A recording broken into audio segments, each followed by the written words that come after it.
Assalamualaikum warahmatullahi wabarakatuh. Kami dari mahasiswa Universitas Negeri Makassar, Prodi Pendidikan Teknik Informatika dan Komputer, jurusan Teknik Informatika dan Komputer, Fakultas Teknik, kelompok 1. Video ini dibuat untuk menyelesaikan salah satu tugas dalam mata kuliah pengantar kependidikan dengan dosen pengampu Ibu Dwi Reski Anandari Sulaiman, SPSI, MSI. Kami dari kelompok 1 yang terdiri dari 6 anggota kelompok. Yang pertama, ada saya sendiri, Nabila Aulia Rahman, dengan NIM 240209500055. Yang kedua, ada Elsa Wulandari Tambunan dengan NIM 240209500079. Yang ketiga, ada Andi Imam Ardiansyah dengan NIM 240209501047. Yang keempat, ada Tegar Angbira Perarungan dengan NIM 240209501059. Yang kelima, ada Muhammad Gazi Saputra dengan NIM 240209501063. Yang terakhir, ada Ahmad Sidik Mapat Tunro dengan NIM 240209502103. Kami bekerja sama dalam memenuhi tugas dengan materi konsep dasar pendidikan. Konsep dasar pendidikan. Pengertian pendidikan. Apa itu pendidikan? Pendidikan dalam bahasa Yunani berasal dari kata parigogi, yaitu ilmu menuntun anak. Orang Romawi melihat pendidikan sebagai educare, yaitu mengeluarkan dan menuntun tindakan merealisasikan potensi anak yang dibawa waktu dilahirkan di dunia. Bangsa Jerman melihat pendidikan sebagai Erziehung yang setara dengan educare, yakni membangkitkan kekuatan terpendam atau mengaktifkan kekuatan potensi anak. Dalam bahasa Jawa, pendidikan berarti panggulawenta atau pengolahan, mengelola, mengubah kejiwaan, mematangkan perasaan, pikiran, kemauan, dan watak, mengubah kepribadian sang anak. Nah, sebelum mengartikan arti pendidikan lebih lanjut, kita perlu mengambil referensi dari beberapa ahli mengenai apa konsep pendidikan itu. Yang pertama, yaitu Bapak Ki Hajar Dewantara. Bapak pendidikan Indonesia ini terkenal dengan semboyannya yang khas, Ingarsa Sungtulada, Ingmadia Mangun Karsa, Tutwuri Handayani. Ki Hajar Dewantara mengartikan pendidikan sebagai suatu upaya untuk memajukan bertumbuhnya pendidikan budi pekerti, kekuatan batin dan karakter, pikiran, serta tubuh anak. Tujuan pendidikan sendiri menurutnya terbagi menjadi 3, yaitu membentuk budi pekerti yang halus, meningkatkan kecerdasan otak, dan mendapatkan kesehatan badan. Yang kedua ialah Herman H. Horn. Pengertian pendidikan menurut Horn adalah proses yang secara terus-menerus terjadi dari bentuk penyelesaian manusia yang telah berkembang secara fisik dan mental agar meningkat lebih tinggi. Manusia tersebut juga memiliki kebebasan dan kesadaran yang termanifestasi dalam alam sekitar, intelektual, emosional, dan rasa kemanusiaan. Yang ketiga adalah Fuad Ihsan. Fuad Ihsan melalui bukunya yang berjudul Dasar-Dasar Kependidikan mendefinisikan pengertian pendidikan sebagai suatu usaha manusia untuk menumbuhkan dan mengembangkan potensi-potensi pembawaan baik jasmani maupun rohani yang sesuai dengan nilai-nilai yang ada dalam masyarakat dan kebudayaan. Yang keempat sendiri yaitu John Dewey, menjelaskan arti pendidikan sebagai suatu proses pembentukan kecakapan fundamental secara intelektual dan emosional ke arah alam dan sama manusia. Ada pula Reja Murya Harjo. Pengertian pendidikan menurut Reja dibagi menjadi 3, yakni secara sempit, secara luas, dan alternatif. Pengertian pendidikan secara sempit adalah segala pengalaman belajar yang berlangsung dalam lingkungan dan sepanjang hidup, atau kita kenal dengan long life education, sehingga secara luas pengertian pendidikan merujuk pada sepanjang hidup. Dari penjelasan beberapa ahli tersebut, kita dapat mengetahui bahwa pendidikan yang mereka yakini adalah proses pembelajaran yang bertujuan untuk mengembangkan kemauan dan potensi diri, serta untuk membentuk manusia yang lebih dewasa dan berpikir kritis.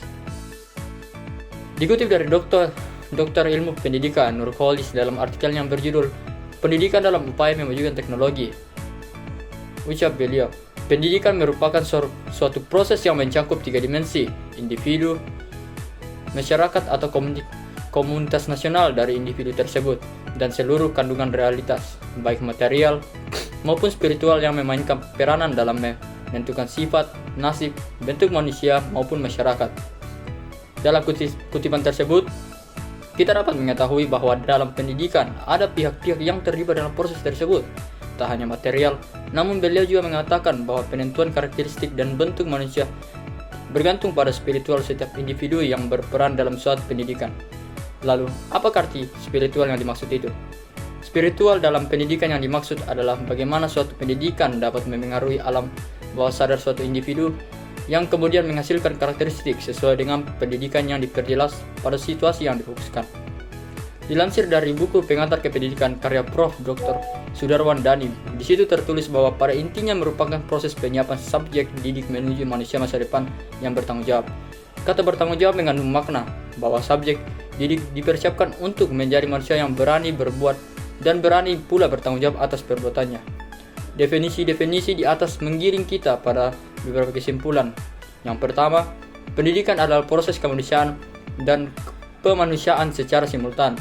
Kedua, pendidikan adalah proses sosial yang dibangun untuk menggali dan mengembangkan potensi dasar manusia agar menjadi insan berperadaban. Ketiga, pendidikan adalah proses interaksi manusiawi yang dilakukan oleh subjek dewasa untuk menumbuhkan kedewasaan pada subjek yang belum dewasa dengan menggunakan potensi yang ada dan sesuai. Dan yang keempat, aktivitas-aktivitas pendidikan mencakup produksi dan distribusi pengetahuan yang terjadi baik dalam skema, kelembagaan, maupun pada proses sosial pada umumnya. Ada pula peranan pendidikan dalam masyarakat. Pendidikan memiliki peran penting dalam masyarakat, terlebih untuk mengurangi ketidaksetaraan dalam sosial dan ekonomi. Fungsi dan pengaruh pendidikan terhadap lingkungan sosial masyarakat, yakni memberikan pengetahuan umum, memberikan keterampilan dasar, membentuk pribadi sosial, menyediakan sumber daya manusia, dan alat transportasi kebudayaan. Jenis-jenis pendidikan. Yang pertama, pendidikan formal. Menurut Undang-Undang Nomor 20 Tahun 2003, pendidikan formal adalah jalur pendidikan yang terstruktur yang berjenjang terdiri atas pendidikan dasar, pendidikan menengah, dan pendidikan tinggi. Aksi dalam Syahada DKK 2022 menginterpretasikan pendidikan formal ialah kegiatan belajar yang disengaja, baik itu pembelajaran atau warga belajar dalam suatu latar yang terstruktur di sekolah.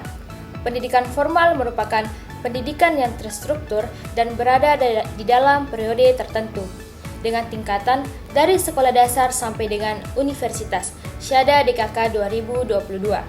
Pendidikan formal yang dilaksanakan di sekolah hingga perguruan tinggi dapat menjadi wadah untuk mengembangkan potensi generasi muda. Dengan itu, generasi muda akan mendapatkan pengetahuan dan keterampilan yang diperlukan dalam dunia kerja dan kehidupan sehari-hari. Oleh karena itu, pendidikan formal merupakan kegiatan pembelajaran yang terstruktur yang ditempuh dari sekolah dasar hingga perguruan tinggi dengan tujuan dapat mengembangkan potensi generasi muda untuk zaman mendatang. Adapun lembaga pendidikan formal menurut Undang-Undang Nomor 20 Tahun 2003 tentang Sikdisnas adalah suatu jalur pendidikan yang memiliki struktur dan jenjang. Pendidikan dasar, pendidikan menengah, dan pendidikan tinggi merupakan jenjang dari pendidikan formal. Lembaga pendidikan jalur formal terdiri dari lembaga pendidikan prasekolah, lembaga pendidikan dasar, SD atau SMP, lembaga pendidikan menengah, SMA atau SMK, dan lembaga pendidikan tinggi. Yang kedua, pendidikan non-formal. Menurut Undang-Undang Nomor 20 Tahun 2003, pendidikan non-formal dapat didefinisikan sebagai jalur pendidikan di luar pendidikan formal yang dapat dilaksanakan secara terstruktur dan berjenjang. Sulaiman DKK dalam Nukraheni dan Al-Fariski 2022 menyatakan pendidikan non-formal merupakan tahapan pendidikan di luar pendidikan formal dapat dilaksanakan secara bertahap dan terstruktur yang berfungsi sebagai penambah, pelengkap, atau pengganti pendidikan formal dengan harapan dapat memberikan layanan khusus kepada warga belajar untuk mencapai tujuan belajar. Pendidikan non-formal dapat mencakup kursus pelatihan, kegiatan kemasyarakatan, dan kegiatan lainnya yang dapat memperkaya ilmu pengetahuan dan teknologi melalui pembelajaran seumur hidup. Sebagai bagian dari pendidikan, peran pendidikan nonformal sama dengan pendidikan lainnya, yaitu memberikan kepada masyarakat fasilitas pelayanan yang terbaik. Ahmad DKK 2022. Pendidikan nonformal didirikan oleh pemerintah dengan tujuan agar setiap elemen masyarakat dapat mengasah bakat dan potensi yang dimilikinya melalui pelatihan-pelatihan yang disediakan di dalam lembaga pendidikan nonformal. Setiadi DKK 2020. Adapun lembaga penyelenggara pendidikan nonformal antara lain yang pertama, kelompok belajar, kelompok bermain, taman penitipan anak, sanggar, lembaga khusus, lembaga pelatihan, majelis taklim, dan pusat kegiatan belajar masyarakat. Yang ketiga, pendidikan informal. Menurut Undang-Undang Nomor 20 Tahun 2003, pendidikan informal adalah jalur pendidikan keluarga dan lingkungan yang berbentuk kegiatan belajar secara mandiri. Pendidikan informal merupakan pendidikan yang paling mendasar dari setiap individu dikarenakan dapat mengarahkan dan mengatur setiap perubahan tingkah laku dan sikap individu sebagai konsekuensi dari perubahan sosial, sehingga pendidikan dalam keluarga khususnya orang tua memiliki peran untuk membimbing, membina, dan mengarahkan seorang anak dalam berperilaku baik dan memiliki toleransi antar agama. Biringan 2020. Oleh karena itu, pendidikan informal merupakan sarana pengembangan karakter yang dalam praktiknya harus melibatkan semua elemen, baik rumah tangga dan keluarga maupun lingkungan masyarakat luas. Contoh pendidikan formal yang dapat dilakukan oleh keluarga dan lingkungan dapat berupa pendidikan agama, pendidikan etika, pendidikan budi pekerti, pendidikan moral, pendidikan sopan santun, dan sosialisasi dengan lingkungan masyarakat. Adapun lembaga pendidikan informal selain keluarga dapat meliputi yang pertama masyarakat.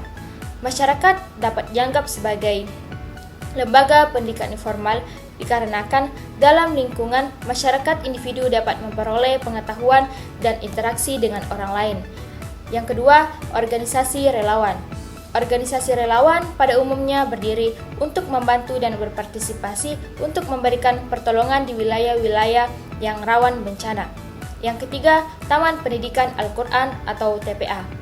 TPA mengadakan pembelajaran membaca Al-Quran sejak dini dan pemahaman tentang agama Islam. Yang keempat, pengajian. Pengajian menjadi salah satu pilihan umat agama Islam sebagai wadah pembelajaran agama. Yang kelima, media dan teknologi. Media dan teknologi informasi dapat memberikan ruang pembelajaran informal melalui internet, program televisi, dan media sosial. Dan yang terakhir, LSM. LSM ini didirikan oleh individu atau kelompok dengan keahlian tertentu yang memberikan layanan sukarela kepada masyarakat.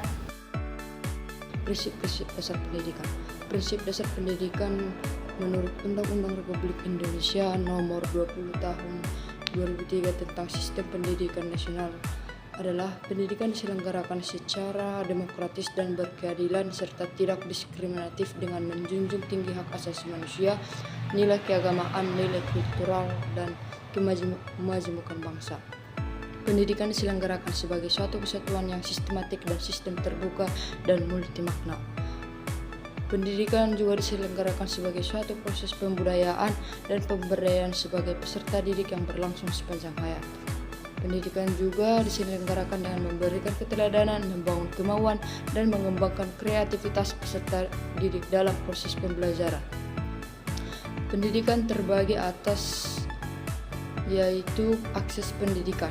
Akses pendidikan adalah kemudahan yang diberikan kepada warga negara untuk mendapatkan kesempatan memasuki program pendidikan.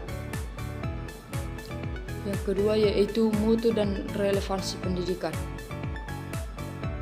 Berikut beberapa hal yang diatur dalam Undang-Undang Nomor 20 Tahun 2000 tentang Sistem Pendidikan Nasional, yaitu dasar, fungsi, dan tujuan sistem pendidikan nasional, prinsip penyelenggaraan pendidikan, hak dan kewajiban warga negara, orang tua, masyarakat, dan pemerintah, jalur, jenjang, dan jenis pendidikan, bahasa penghantar, dan wajib belajar. Mutu pendidikan lebih berfokus pada aspek internal pendidikan, yaitu proses dan hasil pembelajaran. Mutu pendidikan dapat ditingkatkan pada input, proses, dan output pendidikan.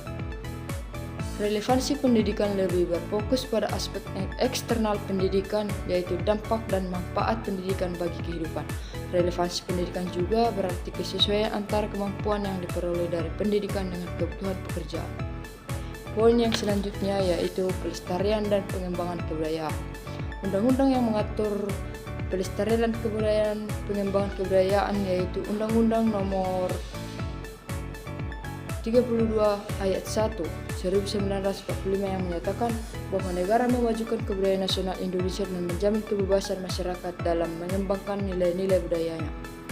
Untuk menjaga kebudayaan, pendidikan memegang peranan penting dalam pelestarian kebudayaan nasional. Melalui pendidikan, anak-anak lebih banyak menghabiskan waktunya di sekolah daripada di rumah. Proses pelestarian budaya tersebut dapat berjalan dengan baik.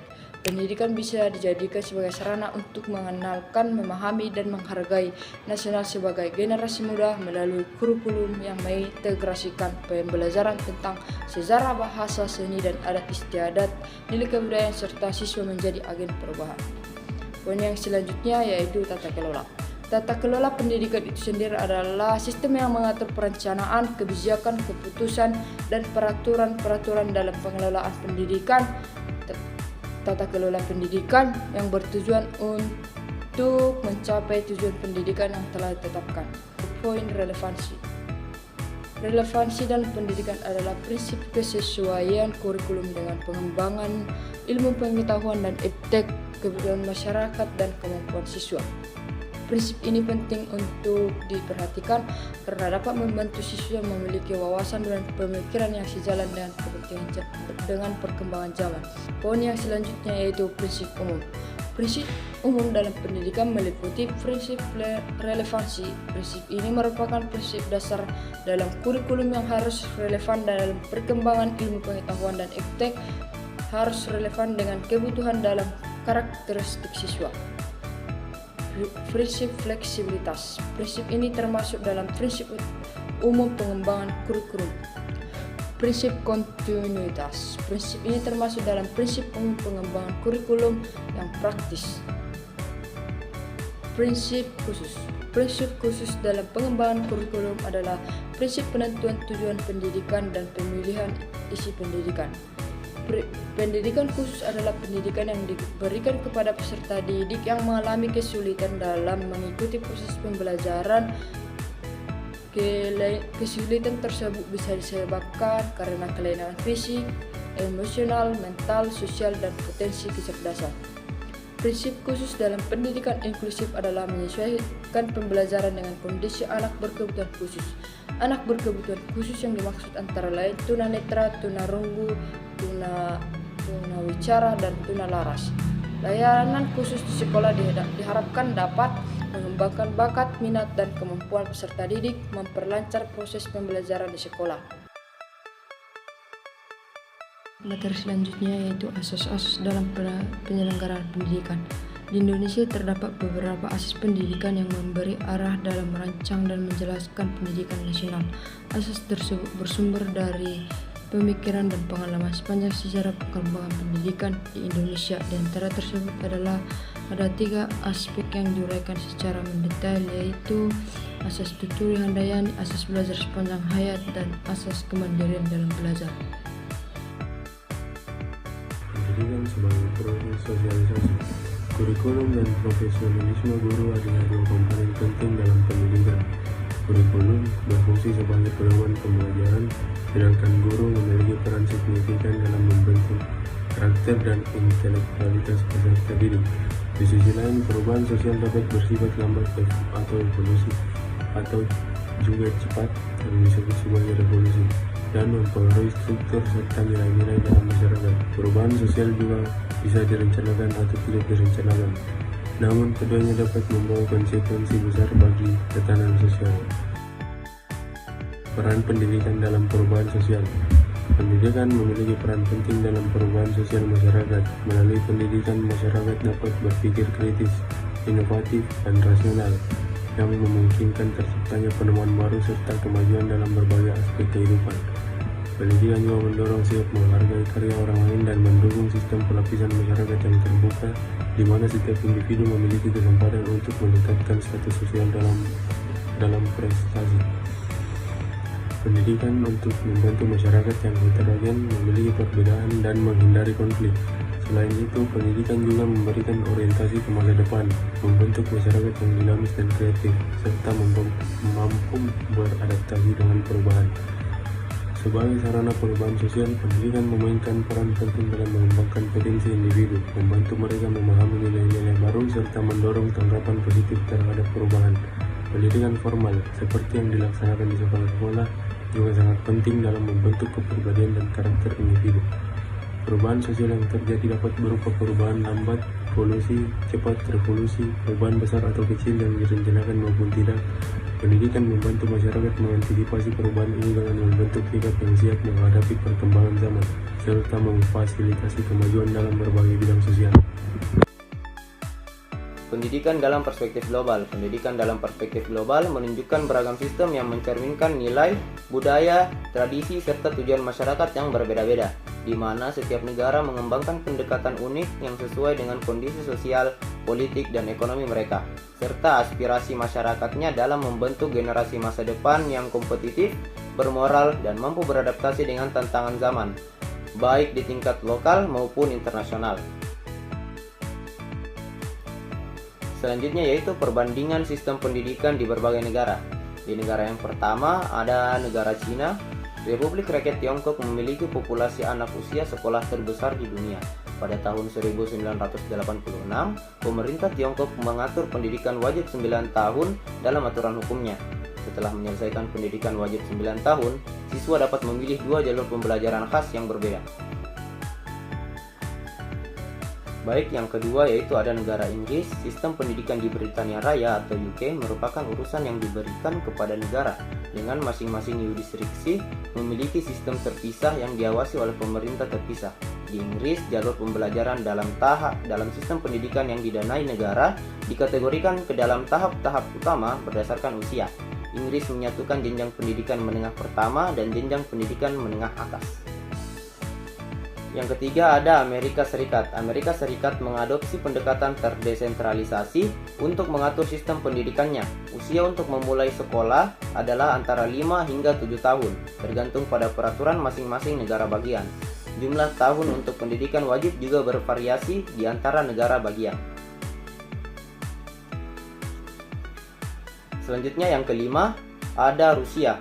Layanan pendidikan di Rusia diatur oleh Kementerian Pendidikan dan Ilmu Pengetahuan. Anak-anak harus bersekolah saat mencapai usia 7 tahun. Rusia menawarkan masa pendidikan wajib yang relatif panjang, yaitu 11 tahun yang meliputi 4 tahun pendidikan dasar, 5 tahun pendidikan umum dasar, dan 2 tahun pendidikan menengah atas.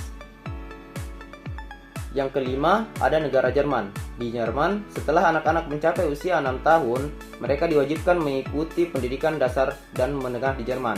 Pendidikan wajib mencakup 4 tahun sekolah dasar dan 6 tahun sekolah menengah pertama.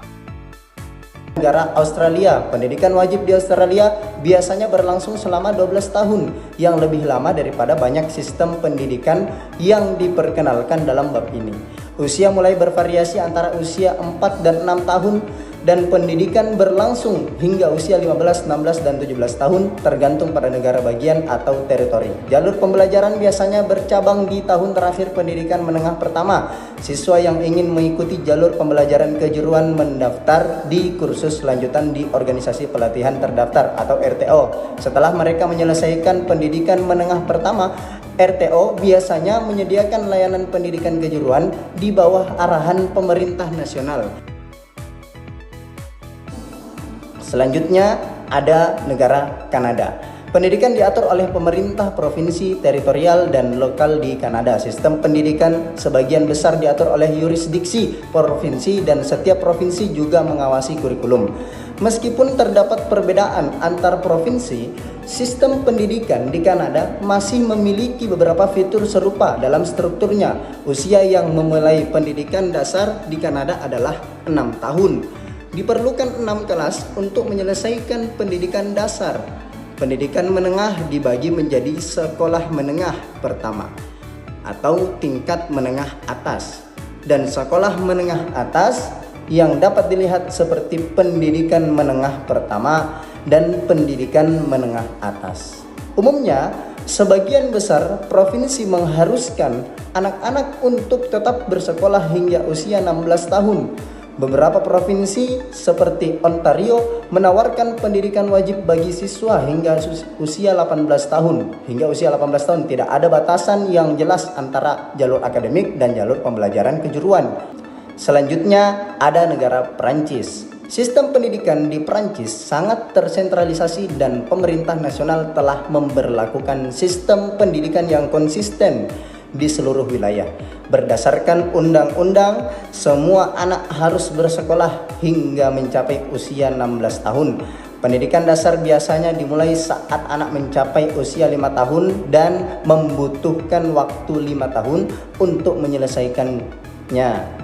Sekolah menengah pertama setara dengan tingkat ISCED 2 sampai pendidikan menengah pertama. Siswa belajar selama 4 tahun di sekolah menengah pertama, kemudian melanjutkan ke sekolah menengah atas atau pendidikan menengah atas yang menawarkan program 3 tahun untuk mempersiapkan siswa dalam menempuh pendidikan tinggi atau kehidupan profesional. Selanjutnya 9, ada negara Singapura. Sistem pendidikan di Singapura sangat tersentralisasi. Pemerintah pusat menetapkan kerangka kerja untuk sistem pendidikan dan mengawasi semua jenjang pendidikan. Pendidikan dasar ditempuh selama 6 tahun, diikuti oleh pendidikan menengah selama 4 hingga 6 tahun. Tidak ada batasan yang jelas antara pendidikan menengah pertama dan pendidikan menengah atas. Sebagai gantinya, pendidikan menengah integratif diterapkan. Lamanya pendidikan tergantung pada jalur pembelajaran yang diikuti siswa. Ada 3 jalur berbeda yang ditawarkan kepada siswa di tingkat pendidikan menengah, dan siswa memilih jalur mana yang akan ditempuh. Salah satunya, setelah mereka menyelesaikan pendidikan dasar mereka, ketiga jalur tersebut adalah jalur akademik normal, jalur teknis normal, dan jalur ekspres. Semua jalur menawarkan kursus yang sama, tetapi jalur ekspres lebih cepat dan durasinya lebih pendek, dan jalur teknis normal menawarkan lebih banyak kursus terapan dan berorientasi kerja kepada siswa. Siswa dialokasikan ke dalam 3 jalur berdasarkan kinerja mereka pada ujian akhir sekolah dasar atau PSLE. Selanjutnya ada negara Jepang. Kementerian Pendidikan, Kebudayaan, Olahraga, Sains, dan Teknologi atau MXT bertanggung jawab atas sistem pendidikan Jepang. Sistem pendidikan secara keseluruhan dari pendidikan dasar hingga pendidikan menengah konsisten di seluruh negeri meskipun ada perbedaan kota madya. Pendidikan wajib di Jepang mencakup pendidikan dasar dan pendidikan menengah pertama, yaitu 6 tahun sekolah dasar dan 3 tahun sekolah menengah pertama. Hampir semua siswa Jepang melanjutkan pendidikan menengah atas. Pada tingkat ini, jalur pembelajaran mulai berbeda, sehingga besar siswa Jepang memilih untuk mengikuti jalur pembelajaran akademis meskipun kompetitif. Sekolah menengah atas memilih siswa berdasarkan prestasi mereka.